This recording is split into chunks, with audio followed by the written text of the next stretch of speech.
Week 16 of the fantasy basketball season, and here's a few forwards I look to buy and trade for this week. The first guy, Josh Hart of the Portland Trailblazers. So Josh Hart this season, numbers a little bit down over there in Portland. 9.1 points a game, 8.1 rebounds, 1.1 steals, 4 assists, and 49% from the field. And the last few weeks here, 6.5 points a game, 6.3 rebounds, 3.5 assists, and 46% from the field. So right here last season, Hart was averaging almost 15 points a game, but obviously over there in Portland, where you got a Damian Lillard who's been on fire, averaging 40-plus points a game over the last 4 games. You got a Jeremiah Grant, you got Jusuf Nurkic, so there's a lot of guys over there, obviously, in Portland. And right now, Josh Hart's scoring's definitely taking a hit, and he's not 100% as well with a hamstring injury nagging on and off. So the last few games here for Hart, January 23rd versus Spurs, 9 points, 5 rebounds, 4 assists, a steal, and that one 80% from the field. Then he missed pretty much the whole game in the 25th with the injury in 28th.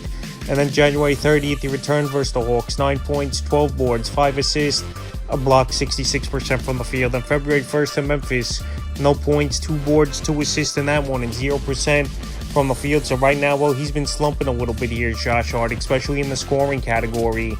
This would be a perfect time to go out there and get him because he has all the intangibles. He can rebound, he can assist the basketball. He's usually a decent field goal percentage guy, and he'll get some steals for you as well. So right now, well, he's been underperforming and not 100%. This is a perfect time to go out there and buy him. The next guy, John Collins of the Atlanta Hawks. So John Collins this season, a lot of rumors going into the year he was going to get traded. And we'll see towards the NBA trade deadline coming up next week if it actually will come to fruition. So on the season for Collins, the numbers are definitely down. 13.4 points a game, 7.6 rebounds, 1.3 assists, 1.3 blocks, and 51% from the field. So over the last couple weeks, the numbers have gone up, but not by much. 14.1 points a game, 6.6 rebounds, 1.1 assists, 1.1 threes, and 56% from the field. So if Collins can get traded somehow to another team here, it definitely will boost up his value, I think. And he'll be a mainstay for fantasy owners and a big-time play because this season the numbers have definitely dropped off with DeJounte Murray in town and more opportunities taken away from Collins without the ball in his hands.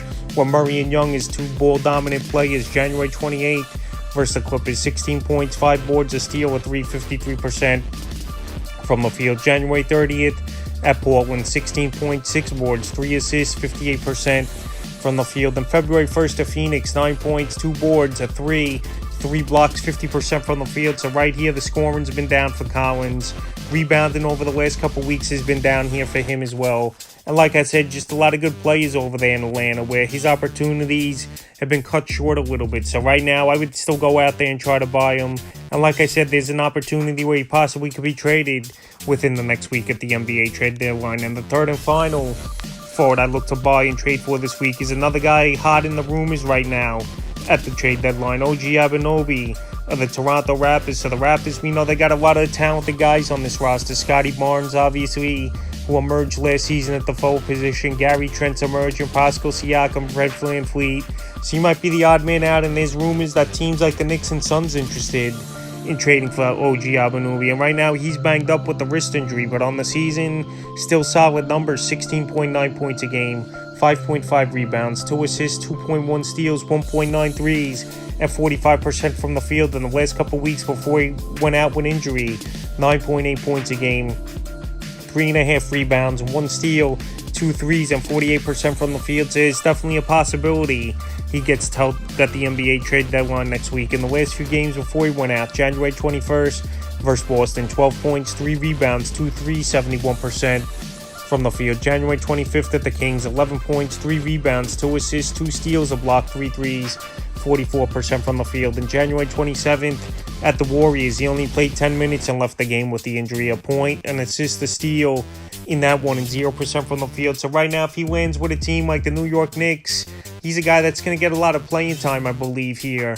for this New York Knicks team is OG Anunoby. Probably at the small forward position right now for this Knicks team, where they could go, obviously, Brunson, you go with there, you go RJ Barry, you go OG Anunoby, you go Randall, and then Mitchell Robinson when he comes back. I think that's a good fit for him, or even the Phoenix Suns here. He'll fit in like a glove with that team. So wherever he goes, I think it's a good landing spot for those two rumored teams here for Anunoby. So we'll see if he gets dealt next week, which is definitely a possibility. And he's a guy who could give you many categories. Like we've seen in this season, he is ranked 42. So right now, while he's out with injury and a possibility going to a new team here, this is a perfect time to buy him. So that's a few forwards I look to buy and trade for in Week 16 of the fantasy basketball season.